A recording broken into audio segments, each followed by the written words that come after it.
할렐루야. 아멘. 저는 오늘 본문 말씀을 근거로 해서 성령으로 세례를 받으리라는 제목으로 같이 은혜의 말씀 나누겠습니다. 우리가 인생에서 가장 허탈함을 느낄 때가 언제입니까? 저 같으면은 이제 제가 8살 때 아버지가 돌아가셨어요. 그때는 인생이 무엇인지 모르겠죠. 그런데 왠지 그냥 울었어요. 그렇게 많이 울었어요. 그리고 울으니까 용가나 왜 이렇게 우냐 하면서 어머니가 이렇게 품에 안고 달려주던 그런 생각이 나는데, 그 아버지가 떠났다고 하는 사실이 참 저에게는 뭐 인생이 뭔지는 모르지만 그렇게 슬펐고, 아마 그 마음속에 애통함이 있었고, 또한 어느 정도 그 아버지를 의지하고 있었기 때문에 허탈함이 있었을지도 모르겠습니다. 제가 본문 말씀을 묵상하다가 사도행전 1장 4절 말씀이 문득 눈에 오더라고요. 사도들과 함께 모이사 그들에게 분부하여 이르시되 예루살렘을 떠나지 말고 내게서 들은 바 아버지께서 약속하신 것을 기다리라. 요한은 물로 세례를 베풀었으나 너희는 몇 날이 못 되어 성령으로 세례를 받으리라 하고 예수님께서 다음에 사도행전 1장 8절에 오직 성령이 너희에게 임하시면 너희가 권능을 받고 예루살렘과 온 유대와 사마리아와 땅끝까지 이르러 내 증인이 되리라고 말씀하신 후에 이제 공중으로 들려올림을 받으시고 하나님 품으로 돌아가셨죠. 원래 자리로 돌아가셨습니다. 그 모습을 바라보던 제자들의 마음이 어땠을까요? 그동안 제자들은 예수님께서 십자가에 못 박혀 죽으시는 장면도 목격했습니다. 그것이 두려웠습니다. 예수님이 없는 세상을 우리가 어떻게 살아갈 수 있을 것인가 하면서 두려워서 뿔뿔이 흩어져 버렸습니다. 그렇지만 주님께서는 십자가에 못 박혀 죽으신 지 사흘 만에 죽은 자들 가운데서 부활하셨습니다. 그리고 제자들이 그 주님을 만났던 거예요. 제자들의 그 마음은 어땠을까요? 야, 우리 주님이 전에 십자가에 못 박혀 죽으신 다음에 사흘 만에 부활하신다고 하셨는데 정말로 부활하셨어. 정말로 부활하셨어. 여러분 같으면 그 말씀이 믿어졌겠습니까? 주님께서 부활하신다고 하시는 그 말씀이 과연 믿어졌을까요? 우리는 지금 제자들을 욕을 많이 하거든요. 아니 3년 동안 예수님 그렇게 따라다녔으면서도 그렇게 믿음이 없냐? 나 같으면 그렇게 안 한다. 야, 어떻게 주님이 수차례나 3번씩 예수님께서 장로들에게 붙잡혀서 죽으신 다음에 부활하실 것이라고 분명히 약속하셨는데 3세번이나 말씀하셨는데 너희들 어떻게 그렇게 그것을 못 믿고 그 문양으로 다 도망갔냐? 우리 다 손가락질 하잖아요. 그렇지만은 만약 지금 이 시대에 우리에게 똑같은 일이 일어난다고 한다면은 정말로 우리가 주님의 그 약속의 말씀 믿고 기다릴 수 있는 사람이 누가 있겠습니까? 옛날이나 지금이나 이 사람의 심령이라는 것은 다 똑같아요. 이 죄인들의 심령에는 약속의 말씀을 믿지 못하는 그런 의식병이 근본적으로 다 들어가 있습니다. 우리가 잘 알고 있는 아브라함의 얘기도 똑같잖아요. 아브라함이 75세에 고향과 친척과 아버지 집을 떠나서 주님께서 가라고 하시는 가나안 땅으로 들어왔습니다. 그런데 가나안 땅으로 들어와서 아브라함은 어떻게 했습니까? 내가 하나님의 약속의 말씀 붙잡고 믿고 여기까지 순종해 왔으니 내년 이맘때쯤은 내가 애운 소리를 들을 것이다. 기대하지 않았겠습니까? 그렇게 아브라함이 기대하고 고대하고 소망하던 그 일이 몇 년이요? 25년이라고 하는 세월을 그렇게 보냈습니다. 그 25년이라고 하는 세월을 보내면서 아브라함이 한 번도 주님을 향한 믿음이 변하지 않고 정말로 굳건하게 믿음을 지키면서 주님께서 반드시 그 약속하신 대로 이루어 주실 것이라고 믿고 기다렸습니까? 아니잖아요. 우리가 잘 알고 있는 것처럼 이 아브라함도 조성으로 믿음이 변했더라고요. 약속의 말씀이 이루어질 거야 확실하게 믿기도 하고, 때에 따라서는 환경과 현상을 보면서 아이고, 내 나이가 벌써 몇 살이 이제 80대인데 또 내 아내가 70대 중반인데 과연 애를 낳을 수 있을까? 야, 세상 사람들은 우리를 가지고 완전히 고목나무라고 다들 얘기하는데 이 고목나무에서 꽃이 필 수 있을 것일까? 아마 그런 의심을 얼마나 많이 했겠냐고요. 왜요? 아브라함도 우리와 똑같은 사람이기 때문에, 그가 비록 고향을 떠날 때 모든 것들 다 내려놓고 순종하면서 나왔지만은, 그러나 그 역시도 하나님의 약속의 말씀이 자기가 생각한 시간과 때에 이루어지지 않은 것을 보고 얼마나 낙심하고 때로는 좌절했겠냐고요. 얼마나 절망했겠냐고요. 그러나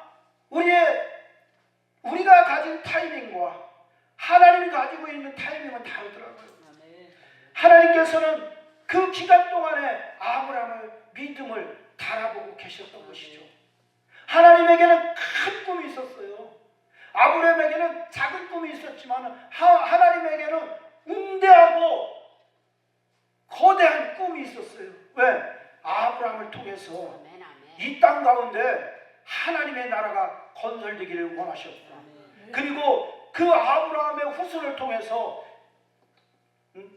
아들을 보내시기를 소망하셨죠. 그렇지만 아브라함은 거기까지 영적으로 볼 수가 없었죠. 우리도 똑같잖아요. 그러다 보니까 하나님이 그렇게 약속하셨음에도 불구하고 계속해서 아브라함은 흔들리기도 하고 또는 낙심하기도 하고 좌절하기도 하고, 그러다 보니까 누가 생겨납니까? 이스마엘이 생겨나잖아요. 이 이스마엘이라고 하는 그 사람의 탄생은 바로 그 아브라함의 신앙의 모습을 보여준 것이죠. 그렇게 이스마엘이 태어났음에도 불구하고 창세기 15장에서 하나님께서 뭐라고 말씀하십니까? 아브라함이 여호와를 믿음에 여호와께서 이를 그의 의로 여기셨다고 말씀하고 있죠. 하나님은 아브라함이 한 번도 넘어지지 않은 아브라함은 한 번도 믿음이 넘어지지 않았습니다. 늘 의심하고 자빠지고 또 좌로나 우로나 치우치면서 막 갔지만은 하나님께서는 아브라함의 그런 모습을 보시지 않으셨어요. 그리고 아브라함을 통해서 아브라함의 자녀들이 하늘의 별처럼 바닷가의 모래처럼 많이 태어날 것을 하나님은 보셨던 거예요. 그것이 하나님의 꿈이셨어요. 우리는 내가 뭔가 조그만 거 잘하고 잘못한 거 그런 것만 가지고 따지지만, 하나님께서는 우리를 보실 때도 우리를 통해서 하나님의 나라가 제대로 일어서고, 그리고 하나님께서 우리가 드리는 영광을 통해서 영광 받으시는 것을 기대하고 소망하고 계시는 거잖아요. 참 감사한 일이죠. 그렇게 우리가 비록 연약하고 부족하지만 우리가 가지고 있는 작은 믿음을 통해서 하나님께서 영광을 받으시는 줄 믿습니다. 그런 우리를 이제 예수님께서 붙들어 주시려고 하늘로 올라가시면서 약속하신 것이잖아요. 요한은 물로 세례를 베풀었으나 너희는 몇 날이 못 되어 성령으로 세례를 받으리라. 그 말씀을 하시고 열흘 후에 오늘 본문을 읽은 것처럼 오순절날이 이미 이름에 그들이 다 같이 한 곳에 모였더니 호련히 하늘로부터 급하고 강한 바람 같은 소리가 있어 그들이 앉은 온 집에 가득하며 마치 불의 혀처럼 갈라지는 것들이 각 사람이 이마에 있더니 그들이 다 성령의 충만함을 받고 성령의 말하게 하심을 따라 말하기를 다른 언어들로 말하기를 시작하니라 이렇게 말씀하고 있잖아요. 거기서 우리는 그 오순절날 성령 강림에 나타난 세 가지 표적을 우리가 발견할 수 있습니다. 첫째 표적이 하늘로부터 내려오는 급하고 강한 바람 같은 소리가 있었죠. 성령은 하나님께서는 우리에게 바람같이 임하실 때가 있다는 거죠. 눈에 보이지 않고 손에 잡히지 않지만은 그러나 하나님께서 강한 소리로서 우리에게 찾아오시는 것이죠. 그리고 소리와 더불어 하나님께서는 성령을 보내주셨는데 불의 혀처럼 갈라지는 것들이 각 사람에 하나씩 임하여 있더라고 말씀하고 있습니다. 하나님의 권능이 임하셨던 거죠. 불하면 우리는 늘 항상 떠오르는 인물이 있죠. 바로 모세죠. 모세가 자기 장인 이드로의 양을 치다가 호렙산까지 갔을 때 저 멀리에 보니까 활활 타오르고 있는 떨기나무를 발견한 겁니다. 그래 지금 옛날이나 지금이나 제일 재밌는 게 불구경이잖아요. 쌍구경하고 불구경하는 게 제일 재밌잖아요. 그래서 모세도 호기심에 거기를 간 거죠. 아니 목동으로 있으니까 얼마나 참 답답하고 얼마나 심심하겠냐고요. 그런데 그 떨기나무가 활 타고 있는 장면을 보면서 야 볼거리가 드디어 생겼다 해서 양떼를 그쪽으로 몰아서 아니면 양떼를 그쪽에 놔두고 그 불타는 곳으로 가서 도대체 이게 무슨 일인가 하고 쳐다보러 갔잖아요. 그런데 놀라운 장면을 그곳에서 발견하잖아요. 떨기나무는 막 타오르고 있는데 아니 그런 떨기나무 같으면 그냥 가시나무니까 그냥 확 타서 금방 다 사그러서 재가 돼야 되는데 아니 불은 타고 있는데도 나무는 그대로 있는 거죠. 야 이게 뭔 일이래? 뭔 일이야 이거 도대체? 신기하다 하고 더 가까이 갔다가 그 떨기나무로부터 나오는 하나님의 음성을 들은 것이죠. 모세야! 모세야! 예, 누구십니까? 내가 선 곳은 거룩한 곳이니 내가 내 선 곳에서 신을 벗으라. 주님께서 말씀하셨죠. 그것은 바로 주님께서 모세를 콜링하는 모세를 부르시는 하나님의 음성이었던 것이죠.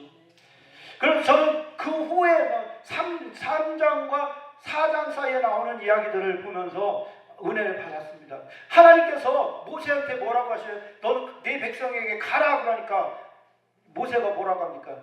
아이고 하나님 보낼 만한 자를 보내세요. 나 같은 인간 왜 보내십니까? 보내려면 옛날에 40살 때 좀 보내주시죠. 그때는 나도 힘도 있고 능력도 있고 말도 잘하고 너 뭐 하나 부족한 게 없었는데 지금 내 나이 80입니다. 주님도 아시잖아요. 아니 40년 동안을 광야에서 들어와서 처가살이 하면서 눈칫밥 먹으면서 겨우 지금 장인 집에 있는 이 양떼나 치고 있는 나에게 무엇을 맡기시려고 그러십니까? 하나님 해도 참 너무하시네요. 다 마찬가지거든요. 저도 마찬가지예요. 하나님 좀 쓸만할 때 부르시죠. 아니 이제 제 나이가 몇인데 이제 주의종하라고 해갖고 저보고 도대체 뭘 하라고요. 저도 40에 시작을 했거든요. 그리고 이제 개척하고 나니까 하니까 벌써 이제 60이 넘어갔고 도대체 이거 이제 무엇을 어떻게 해야 할지 모르겠지만은 그냥 하루하루 이렇게 주님께서 가라고 하시는 대로 순종해서 오기는 하지만은 때로는 그래요. 이제 어르신들도 많이 계시지만은 전에 제가 50대 때 느껴보지 못한 그런 감정들이 많이 생기더라고요. 이제 내가 뭘 계획해서 하는 일은 이제 못하겠다. 내가 뭐를 계획하고 추진할 일은 이제 못하겠다. 그냥 주님이 하라고 하는 대로는 해야 되겠다. 그런 생각이 더 깊이 들어가는 거예요. 전에 같으면 그래도 내가 뭘 이렇게 상자를 만들고 거기다 뭘 집어넣고 자꾸 내가 뭘 하려고 그랬었는데 이제는 예 주님 나는 자신 없어요. 난 못해요. 그냥 주님이 하세요. 거의 이제 그냥 맡겨두고 맡겨드리고서는 그냥 우리 대표회장님이 목사님 이번 어디 가야 됩니다. 예 알았습니다. 그냥 순종하는 마음으로 당기는 거죠. 그래서 남들이 볼 때는 참 한심해 보일 수 있지만은 그래도 그냥 다른 게 없잖아요. 뭐 주회적으로 부르심을 받았으니까 아 종놈이 뭐 하겠어요. 종이 뭐 하겠어요. 그냥 주인이 시키는 대로 순종하면서 가는 것 뿐이지. 그렇게 가려고 하다 보니까 이제 부족한 게 많이 느껴지잖아요. 그러면서 오늘 이 말씀이 또 가슴에 와 닿는 거예요. 그래 오직 성령이 너에게 임하시면 너희가 권능을 받는다고 말씀하셨어요. 그래 세상의 능력이 아니야. 세상의 지식이 아니야. 세상의 경험이 아니야. 세상의 돈이 아니야. 주님께서 내게 주시는 권능. 그 권능을 가지고 내가 나가기만 하면 돼. 그 권능이 임하기 위해서는 우리가 어떻게 해야 되냐. 바로 오순절 마가의 다락방에 임했던 그 성령 세례의 역사를 받아야 되겠다. 그런 생각을 많이 합니다. 오늘날 우리 지금 크리스찬들이 거의가 지금 다 무기력해져 있어요. 사실 전에 같으면 믿는 자에게 능치 못함이 없느니라 할 수 있다 해보자 하면서 막 여러 막 거리로 나가고 전도하러 나가고 기도원으로 가고 그러다 보니까 막 기도원마다 사람으로 인산인해로 이루고 있고 또 교회마다 또 막 사람들로 바글바글 하고 또 교회 아이들도 그냥 바글바글 하고 그래서 정말로 교회만 가면 힘이 났잖아요. 그런 일이 있었지만은 오늘날 이때 와서 지금 어떻습니까? 그 모처럼 만에 먼저 27일 날 처음으로 야 크리스천들이 이렇게 많이 모였어. 야 정말 대단하다. 그래 믿음으로 모이니까 다른 것 하나도 구하지 아니하고 오직 그의 나라와 그의 의를 위해서 주의 백성들이 모여라 하니까 110만이라고 하는 어마어마한 사람들이 그곳에 광화문에 그리고 서울역에 여의도에 모였잖아요. 다른 것이 아니었잖아요. 다른 구호가 한 것도 없었잖아요. 오직 하나님의 나라를 지키기 위해서. 주의 백성들이 앞으로 이 땅 가운데 임하게 될 그 박해와 핍박을 막기 위해서 모여들었던 것이죠.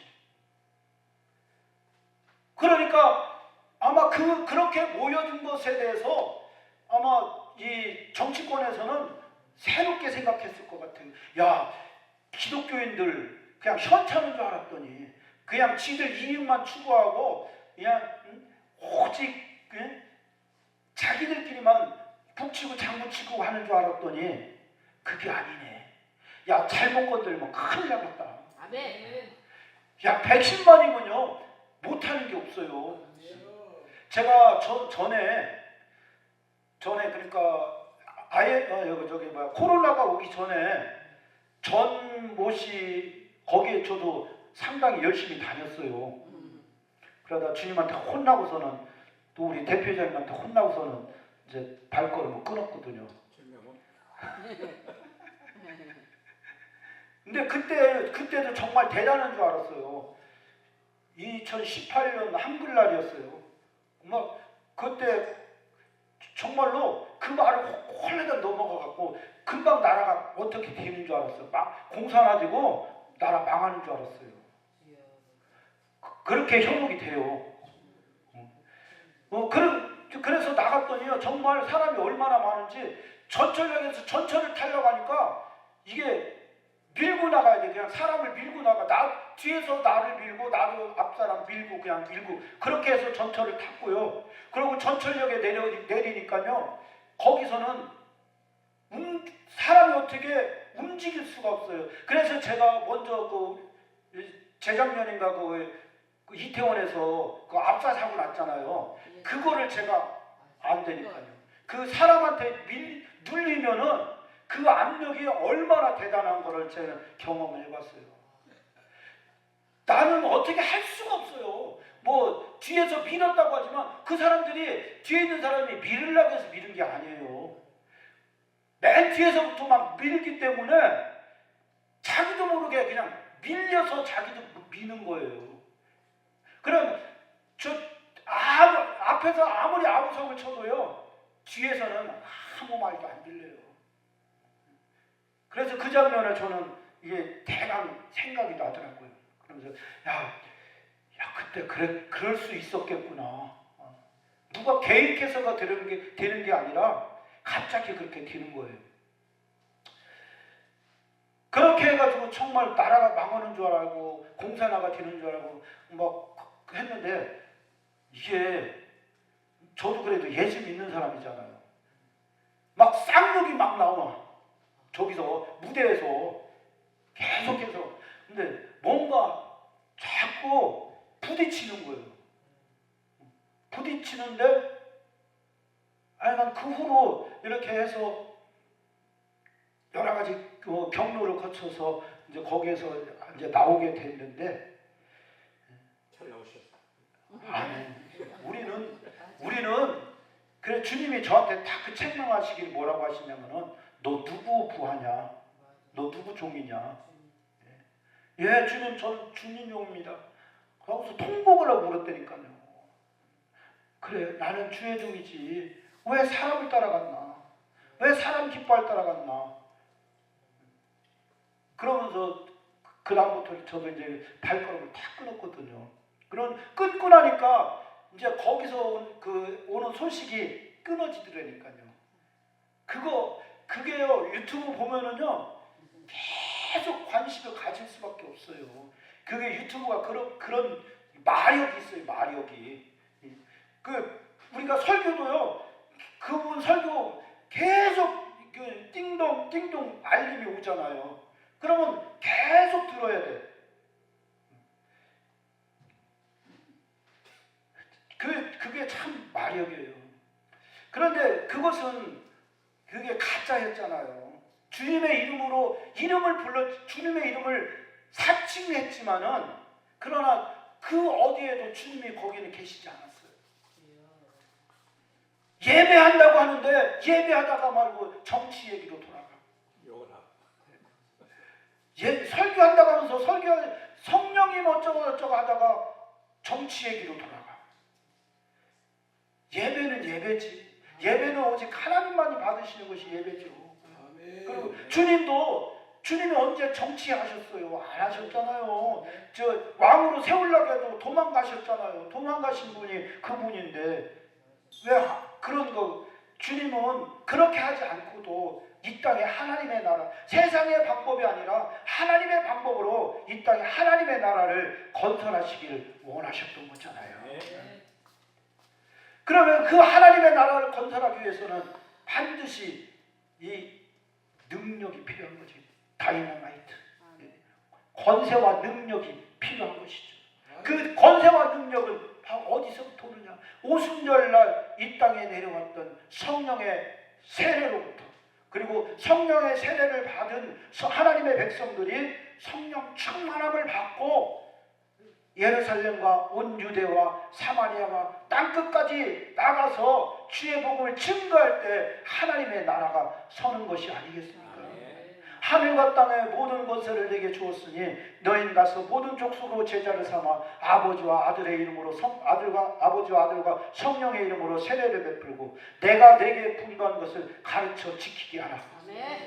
주님께서 말씀하셨죠. 하나님의 나라는 그 어디에도 사람의 열심과 사람의 노력으로 가는 것이 아니라 오직 믿음과 그리고 성령의 충만함을 받은 자들이 그 말씀에 순종해서 나가서 주님의 이름을 증거할 때 그들을 통해서 하나님의 나라가 서가는 것이죠. 지금 우리가 왜 이렇게 낭망하며 코가 석자나 빠져 있습니까? 왜 말씀을 몰라요? 말씀요, 정말 기가 막히게 알아요. 지금 안 풀리는 말씀이 어디 있습니까? 말씀에 대해서는 너무나 정통한 거예요. 근데 뭐가 없어요? 권능이 사라졌어요. 그 출애굽기 4장에 보면은 하나님께서 계속 모세에게 말씀하시죠. 가라, 못 가요. 가라, 못 가요. 가라, 못 가요. 안 가요. 계속 이러잖아요. 말씀을 하시는데 이 모세가 순종을 안 해. 그러니까 뭐라고 말씀하셔요? 야, 그럼 내 지팡이 들고 가라. 내 지팡이 들고 가라. 그러니까 아멘 하고서 모세가 가잖아요.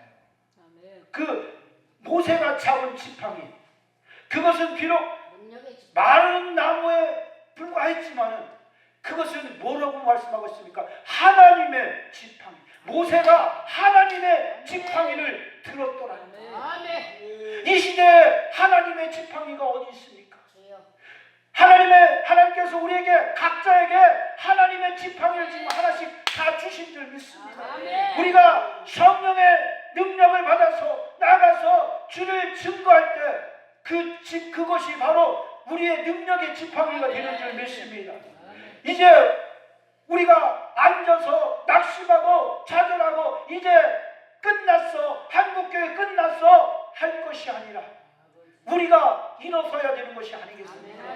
내가 선자리에서, 내 가정에서, 내 사업장에서, 내 직장에서 나가서 그들에게 예수 그리스도는 어제나 오늘이나 영원토록 동일하시다고 하는 그 말씀 증거하고 예수만이 이 세상을 구원할 수 있어. 그러니까 너도 예수 믿어. 예수 안 믿으면 너 지옥 가. 전해야 되고 다른 것이 없습니다. 전도법이 뭐 필요해요? 그냥 우리가 성령 받으면 나가서 증거하면 되더라고요. 그래, 우리가 그것을 왜 못하고 있습니까? 늘 환경과 그런 상황을 따라서 우리가 마음이 조속으로 변하거든요. 꼭 아브라함 같이 똑같이 행동하거든요. 하나님의 말씀이 계셨음에도 불구하고, 하나님의 약속의 말씀이 계셨음에도 불구하고, 아이고, 내 나이가 몇인데, 내 나이가 뭐 어때서? 할렐루야. 하나님 일 할 만한 나이인데, 내 나이가 뭐 어때서? 할렐루야. 정말 이제 우리가 하나님만 바라볼 수 있기를 원합니다. 하나님의 말씀에, 약속의 말씀 붙들기를 원합니다. 그 길만이 생명의 길이요, 그 길만이 영생의 길인 줄 믿습니다. 돈 아무리 많아도 소용없더라고요. 그까짓 거 훅 부르면 날아가잖아요. 우리 엊그제 그 김수미 씨 소천 소식 들었잖아요. 75세인데 그 돈이 얼마나 있는지 뭐 아무도 모른다잖아요. 그렇게 많은 돈, 평생을 탤런트에서 벌고 뭐 사업해서 벌고 엄청난 돈을 벌어놨지만은 하루아침에, 하루 저녁에 그냥 주님이 데려가시니까 아무것도 못 가지고서 가잖아요. 들리는 얘기로는 그 김수미 씨가 사업을 벌여놓고 돈을 못 받아서 그것 때문에 스트레스 받아서 그렇게 됐다고 하더라고요.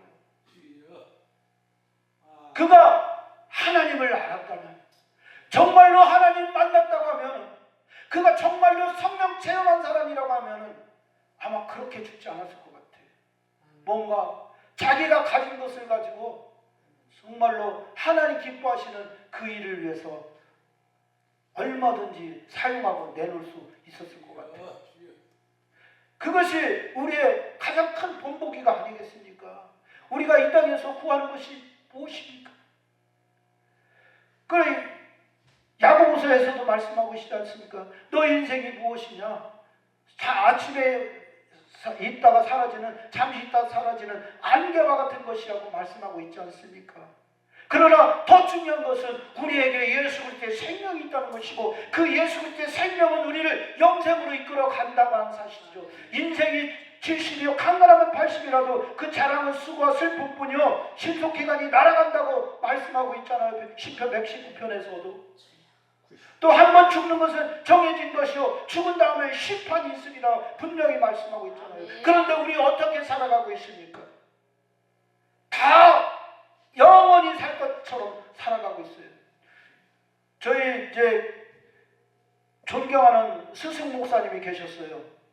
저 경기도 파주시에서 교회를 제법 크게 건축하고 계시던 분이었는데 신학교 때 저희 교수셨고 또 이제 졸업한 후에도 뭐 그룹으로 계속해서 이제 모세오경 훈련이라고 하는 그 말씀 훈련을 계속했습니다.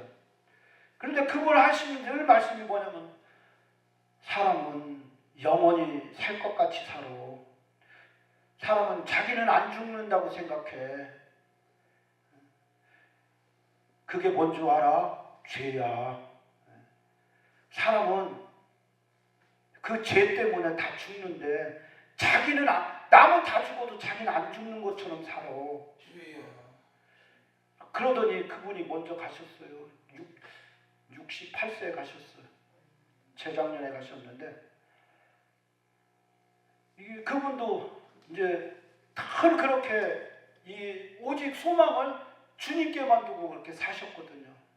그런데 저기 당뇨로 인해서 심장에 문제가 생겨서 그런데 다 저기 심장 이식을 받으라고 왔는데 끝까지 거부를 하셨어요. 아들도 있고 한데도 거부하셨어요. 왜? 그냥 하나님이 주신 수명만 살다 가겠다. 그분이 그러시더라고요. 그러더니 이제 운동하러 나가셨다가 혼자 나가셨다가 그냥 갑자기 쓰러지셔가지고 아무도 임종을 못했어요. 그거 보면서 그래 참 저분은 자기가 한 말씀을 책임지신 분이구나. 자기가 한 말씀대로 믿음대로 가셨구나. 그 생각을 많이 해요. 우리가 자꾸 저도 그렇거든요. 죽음에 대한 준비, 하나님은 내가 언제 하나님 만날지 모른다고 하는 준비를 하나도 안 하고 살거든요. 아직 나이가 있다고 생각하니까. 그런데 늘 그 말씀이 떠올라요. 그래, 나도 영원히 사는 것처럼 살면 안 되지. 나도 언젠가는 주님 만나러 가야 되는데 그때 주님 만났을 때 주님으로부터 착한 종아, 네가 충성된 일에 네가 작은 일에 충성했으니 내 큰 상급을 받으라고 하시는 말씀을 저도 받고 싶어요. 그렇기 때문에 우리가 이렇게 그냥 어디를 가든지 주님께서 가라가시는 곳이면 이렇게 가서 말씀 전하고 그러고 있는 것은 아니겠습니까? 우리가 언제 어떻게 될지 알 수 없지만 우리 안에 다른 것이 아니라 세상의 충만함이 아니라 성령으로 충만해 있게 된다면 우리가 언제 무슨 일을 당해도 우리에겐 두려움이 없을 줄 믿습니다. 내가 뭔가의 미련을 가지고 그걸 안 놓으려고 할 때 문제가 생기지. 그냥 무엇이 됐든 주님께서 종아 이리 와 그러면 예 가겠습니다 하고 아멘하고 따라가는 사람에게는 두려움이 없을 것 같아요. 그래서 그것을 우리가 신앙생활하면서 사실은 훈련하는 거잖아요. 믿음에 하루아침에 된 사람이 아무도 없잖아요. 늘 그것을 통해서 믿음을 우리가 차곡차곡 쌓아가면서 또 우리가 살아가면서 늘 성령으로 충만해서 주님께서 말씀하시는 대로 순종하며 나갈 때 우리가 주님께서 정말 칭찬받는 사랑받는 그런 종이 될 수 있는 줄 믿습니다. 그렇기 때문에 우리가 사람이 몇 명이 모이고 안 모이고는 사실 그렇게 중요한 문제가 아니죠. 제가 개척하고 나서 얼마 안 됐는데 한 여자분이 찾아왔어요. 그러길래 저는 이 개척한 지 얼마 안 된 교회에 여자분이 찾아왔으니까 그것도 평일날 얼마나 반갑겠냐고요. 아 그래 어서 오시라고. 그래 어디 사세요? 하면서 또 참 커피도 타주고 하면서 막 얘기했더니 어째 말하는 게 조금 이상한 거예요. 다 아시고서 눈치채시고서는 웃으시네. 나중에 보니까 신천지야. 신천지밖에 안 와요. 저 작은 교회는 저기 일반 성도들은 한 명도 안 와요. 뭐 우리 저 동기 목사님도 잘 알고 있지만 그렇게 해서 제가 이제 당신은 우리하고 안 맞으니까 더 이상 나한테 연락도 하지 말고 찾아주지 마. 그래서 이제 딱 보냈거든요. 그러는데 그 후에 얼마 있다가 전화가 있어요. 목사님 왜요? 전화하지 말라고 그랬죠? 아니 그게 아니라 한번 여기 와보세요. 사람이 얼마나 많이 모였는지 몰라요. 여기 보니까요 목사님들도 많고 장로님들도 많아요. 한번 와보세요 그러는 거예요. 사람 몇 명이 모인 게 왜 중요해? 그 사람들이 어떤 이유로 모였는지 그게 중요한 것이지. 10만 명, 20만 명, 100만 명이 모인 게 중요한 게 아니야. 그래서 이제 다시는 나한테 전화하지 마. 그래서 이제 호통을 치고서는 말았거든요. 이 세상에 관심을 갖고 있는 사람들은 몇 명 머릿수 가지고서 얘기하거든요. 그러니까 신천지도 뭔 얘기하냐면은 저기 대구에서 집회하면서 뭐 10만 집회인가? 그걸 하면서 와 봐라 우리가 이렇게 많이 모였어 하면서 얼마나 그 자랑을 하고 했는지 몰라요. 지금도 저희 교회에 매달 한 번씩 그 신천지 소식지가 와요. 그거 보내지 말라고 그렇게 그 과천으로 우편물까지 되돌려 보냈는데도 그래도 또 계속 보내요. 그래 이제 보통은 이렇게 그냥 찢어갖고 다 버리는데 그래 한번 보니까 그 얘기가 나왔더라고요. 이 대구에 10만 명이 운집해서 이게 집회를 했다고. 그러니까 너도 와라 이거죠. 네. 그렇죠. 그럼 우리는 그런 거에 흔들릴 이유가 없잖아요.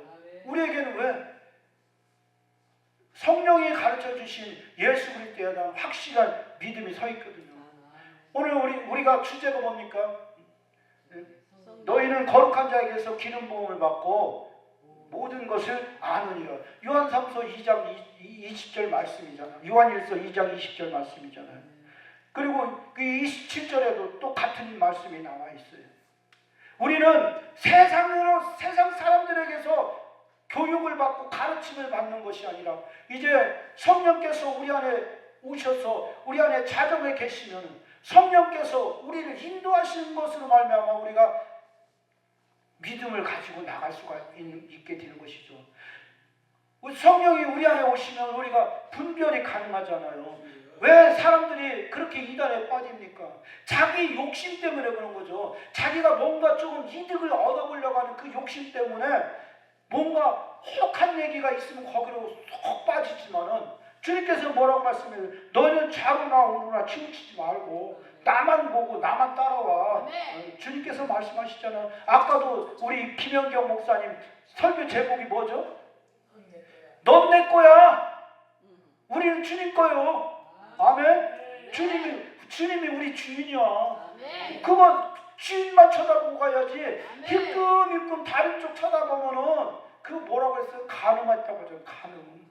다른 여자 이렇게 남편하고 둘이 길 가면서 힐끔힐끔 다른 여자 쳐다보고 다른 남자 쳐다보면서 잘생겼다. 아이고 인물도 훤칠하고 키도 훤칠하고 크고 괜찮네. 이래버리면은 그 같이 가는 남편이 좋겠어요.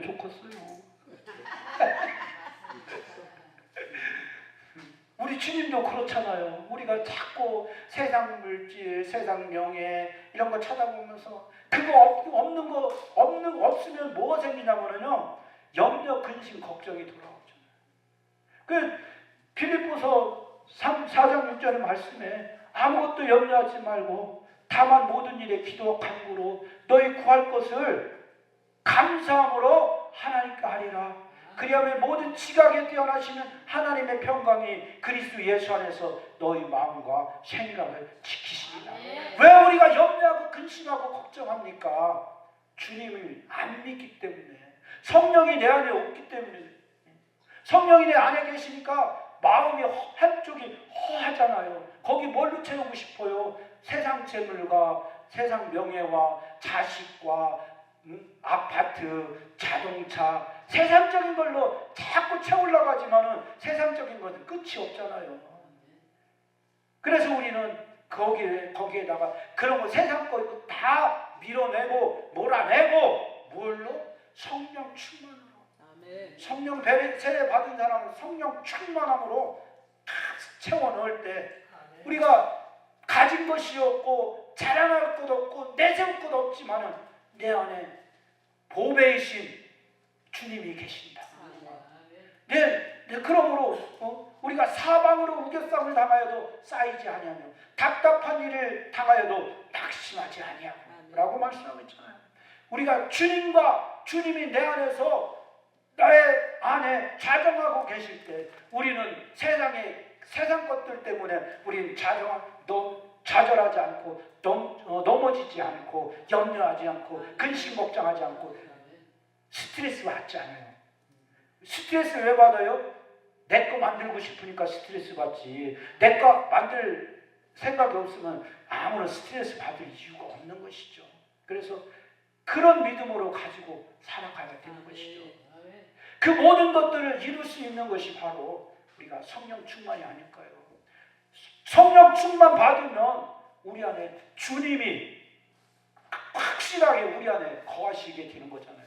우리가 성령 충만이 약해지면은 주님이 나 안에 객으로 와 계신지 주인으로 와 계시는지 이게 불분명하잖아요. 그렇지만 주님이 우리 안에 계시면 우리는 그 주님을 나의 주인으로 모시고 확실한 믿음을 가지고 살아가게 될 수 있을 줄 믿습니다.